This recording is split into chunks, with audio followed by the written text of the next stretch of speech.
Biz Ərdəbildən qaydırıq. İndidən Reyhan xanım bizim üçün qormə səbzi bişirib. Onu yeyəcəyik. Bəh. İçindədir də ya. İçində. Ha var. Mənim xanımın bunları çox qəşəng bişirir. Bax bu görünür. Şöf, valla bəsdir. Canım, deyirəm sən onu da ye, mən təxtə qaşığıyla onu da yeyim də. Vallahi bunlara. Cızmaz məncə. Deyirəm darışdıq oldu, yerimiz ha. Yo, əladır. Əladır, yerimizdə qəşəngdir. Gəzməyimizdə. Əşər qızıbdır, soğuk hə? Çox bəyəndim.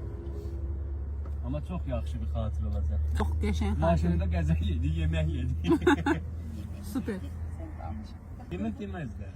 Nahar yeməyi yedi. Nə deyir? Qəzək yedi. Biz yemək yedik deyirik, siz də qəza yedik.